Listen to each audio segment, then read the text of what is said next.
దేవుడి దగ్గరికి easy access లేకపోవడం అనేది ఆ, మొన్న ఒక దురదృష్టకరమైన సంఘటన అవును. తిరుపతిలో ఒక హైప్ క్రియేట్ చేసేసి ఏ రోజైనా దేవుడికి అంటే ఈ రోజు పర్టికులర్ గా వెళ్ళాలి అని అదే అది చెప్తున్నా. ఏదైతే ఉందో అదే మేము మన గుళ్ళో దాన్ని పాటించము. మేము మమ్మల్ని చాలా మంది వచ్చి అడుగుతారు, అమ్మా ఇవాళ ప్రత్యేకమైన రోజా, ఏమైనా పూజ ఉంటుంది అమ్మా అది చేస్తారు దేవుడు ఉన్నాడంటేనే ప్రత్యేకం. ప్రత్యేకత.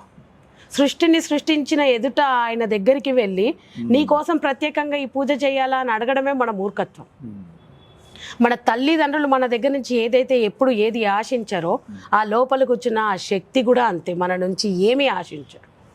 నువ్వు రాకపోయినా సరే ఆ దేవుడు దయ నీ మీద ఎప్పటికీ ఉంటుంది, ఎందుకంటే పుట్టించింది ఆయననే నిన్ను. అవునా కాదా? మన కన్న తల్లిదండ్రుల నుంచి మనం చాలా దూరంగా ఉంటాం.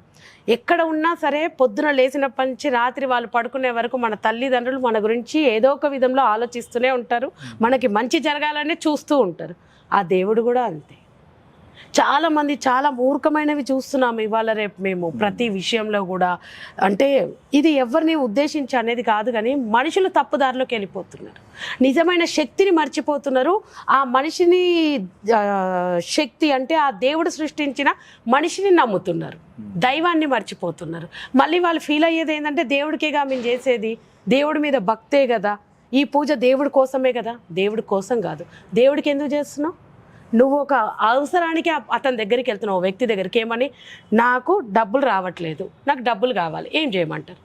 అప్పుడు నీ అవసరమే కదా అది. దేవుడు నీకు ఎంత ఇవ్వాలో అంత ఇస్తున్నాడు, అవునా కదా? నీ అతి ఆశకి పోయి దేవుడిని నమ్మకుండా, నీకు దేవుడిచ్చిన పనిని చక్కగా చేసుకోకుండా ఈజీ వేలో డబ్బులు కావాలని పూజలు చేయించుకేసుకుంటే ఎక్కడి నుంచి వస్తాయి? అవునా కదా? ఏ జాతకాలు, ఏ నవగ్రహ పూజలు నిన్ను మంచి చేయవు, ఆ జాతకాలు నిన్ను పీడించవు. ఎందు గురించి అంటే దేవుడు మనకు రెండే మార్గాలు ఇచ్చాడు, ఒకటి మంచి, రెండు చెడు. మంచి మార్గంలో నడిస్తే బాధలు ఉంటాయి, నేను కాదన్నాను, కానీ నిజంలో మీరు బతకడం మొదలు పెట్టండి, నీ ముద్దట ఎదురు మనిషి నిలబడడానికి భయపడతాడు, ఎందుకంటే వాడు కరెక్ట్ ఉంటాడు రా బాబు, వాడితో కరెక్టే ఉండాలి మనం అని. అదే చెడు మార్గంలో మనం నడిచినాం అనుకోండి, ఇనిషియల్గా చాలా హ్యాపీగా ఉంటాం, కింద పడ్డరా మీ కర్మ మీతో పాటే నడుస్తుంది. అంటే కర్మ సిద్ధాంతాన్ని నమ్మండి, కానీ ఈ దేవుడి దగ్గర పోయి దేవుడి పేరు చెప్పి పైసలు ఖరాబ్ మాత్రం చేసుకోకండి.